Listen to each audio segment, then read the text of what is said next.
आज की इस वीडियो में मैं आपको बताऊंगी स्टेप बाय स्टेप कि आर्मी पब्लिक स्कूल AWS के लिए रजिस्ट्रेशन कैसे करना है।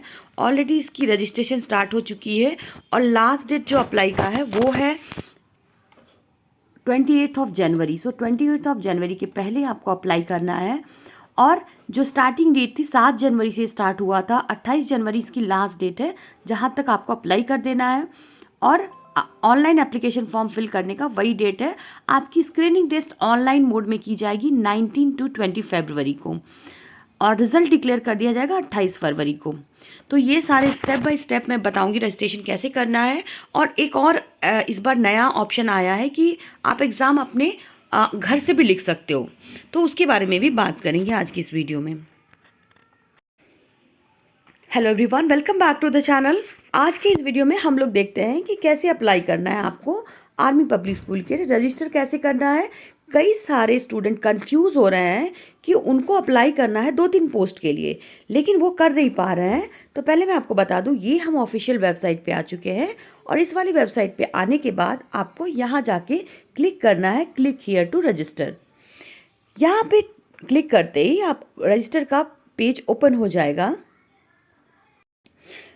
अब हमारा रजिस्ट्रेशन वाला पेज ओपन हो चुका है। यहाँ पर से आपको क्या करना है, रजिस्ट्रेशन को करने से पहले कुछ आपको यहाँ पे इंस्ट्रक्शन दे के रखे हैं जो आपको पढ़ लेना है। साइन अप करना होगा आपको पहले। यहाँ पर क्या करना है, स्टेप है जिसमें आपको इन्फॉर्मेशन देना है आपके प्रोफाइल के बारे में। रजिस्ट्रेशन के पहले आपको एक प्रोफाइल बनानी है जिसके लिए आपके पास एक वैलिड मोबाइल नंबर होना चाहिए, जिससे कि आप यहाँ पर फॉर्म फिल कर सकते हो, जिस पर एक OTP आएगा। आगे अगेन इसके लिए आपको एक ईमेल आईडी होगी, एक लॉगिन आईडी जनरेट कर दी जाएगी। जैसे ही आप रजिस्ट्रेशन करते हो, मैं आपको दिखाऊंगी अभी आगे अगले स्टेप में। सो यहाँ पर क्या करना है, आपको रजिस्ट्रेशन करने के लिए सेकंड स्टेप में जाना है। तो साइन अप करने के लिए आपको रजिस्ट्रेशन फॉर्म पहले फिल करना होगा। उसके बाद आपको ऑल एजुकेशनल क्वालिफिकेशन डिटेल्स है ना, वो सारे करनी होगी।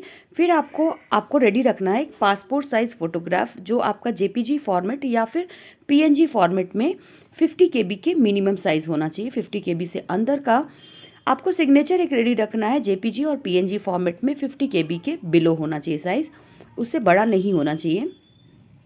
तो आप इसको एडिट करके इतने KB का बना के रेडी कर लीजिए। फिर आपको क्लिक करना है प्रीव्यू और सबमिट बटन पे। तो वहाँ पर आपको एक बार प्रीव्यू कर लीजिए एप्लीकेशन को सबमिट करने से पहले, आगे आप उसको सबमिट करेंगे नेक्स्ट स्टेप। चलिए मैं रजिस्टर नाउ पे कर देती हूँ और हम लोग रजिस्टर की प्रोसेस को समझ लेते हैं। तो रजिस्टर नाउ करेंगे तो आपका रजिस्ट्रेशन का पेज ओपन हो जाएगा।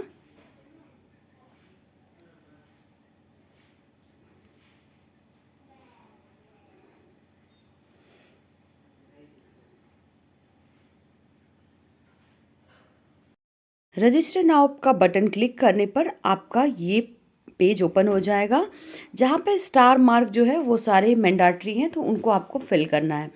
अब यहाँ पे कुछ कैंडिडेट ये कर रहे हैं कि उन्हें अप्लाई करना चाहते हैं PRT, TGT, PGT तीनों के लिए, या फिर PRT और TGT, या फिर TGT और PGT के लिए।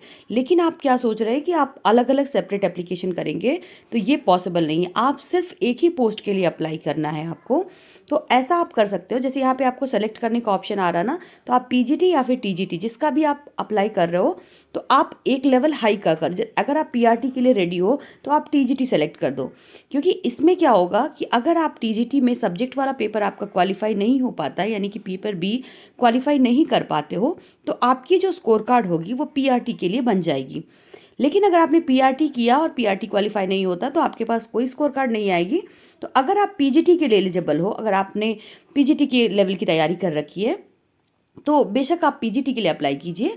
अगर PGT क्वालिफाई हो जाता है तो आप ऑटोमेटिकली PRT और TGT दोनों के लिए, तीनों के लिए आप एलिजिबल हो जाएंगे। तो आपको सेपरेट अप्लाई करने की बिल्कुल ज़रूरत नहीं है। अगर आप PGT क्वालिफाई करते हो ना, तो आप TGT और PRT दोनों के लिए एलिजिबल हो जाते हो। अगेन आप TGT अप्लाई करते हो, तो अगर आप TGT क्वालिफाई कर लेते हो तो आप TGT और PRT दोनों के लिए आप अप्लाई कर सकते हो। हाँ, अगर आप PRT क्वालिफाई करते हो तो आप सिर्फ PRT के लिए अप्लाई कर सकते हो। तो यहाँ पर कोई ऐसा ऑप्शन नहीं है कि आप एक ही अलग अलग एप्लीकेशन या फिर अलग अलग मेल ID बनाने की ज़रूरत नहीं है, क्योंकि एग्ज़ाम आपका सेम टाइम में होगा। तो आप PGT या फिर TGT के लिए अप्लाई कर दीजिए और आपका सब्जेक्ट पेपर अगर अच्छा है तो अच्छी बात है, नहीं अच्छा है तो आपको एक ही फॉर्म में अगर आप पीजीटी के लिए अप्लाई करोगे तो ऑटोमेटिकली आप पीआरटी के लिए एलिजिबल हो जाते हो। अगर आप पीजीटी का स्कोर कार्ड ले लेते हो तो आप पीआरटी के लिए भी अप्लाई कर सकते हो सेम स्कोर कार्ड से। अलग स्कोर कार्ड उसकी नहीं ज़रूरत है आपको। अब आपको सब्जेक्ट सेलेक्ट, जैसे आपने पीजीटी सेलेक्ट किया, पीजीटी के बाद आपको सब्जेक्ट सेलेक्ट करना है। तो मैंने यहाँ पे सब्जेक्ट केमिस्ट्री डाला है। इस तरह से उसके बाद आपको अपना नाम डालना है। नाम फिल करने के बाद आपको एक ईमेल एड्रेस डालनी है आपकी, जो आपका वैलिड ईमेल एड्रेस है, क्योंकि सारा डिटेल्स उसी पर आएगा। फिर एक मोबाइल नंबर डालना है, कंपलसरी एक मोबाइल नंबर जिस पर कि आपको आपका जनरेट किया जाएगा, आपका रजिस्ट्रेशन किया जाएगा, वो मोबाइल नंबर डालना है। आप चाहे तो अल्टरनेट डाल सकते हैं, नहीं तो नहीं डाल सकते, अल्टरनेट कोई ज़रूरी नहीं है। फिर आपको जेंडर सेलेक्ट करना है, नेशनलिटी सेलेक्ट करनी है, और आधार नंबर अगेन मैंडेटरी नहीं है, आपकी इच्छा है तो डाल दीजिए, नहीं तो आप छोड़ सकते हो। अगर आप कैंडिडेट है with more than 5 year teaching experience, अगर आपके पास कोई टीचिंग एक्सपीरियंस है तो यस करिए, नहीं तो नो कॉलम में आप टच करके आगे निकल जाइए। डेट ऑफ बर्थ आपको यहाँ पर अपनी फिल करनी है।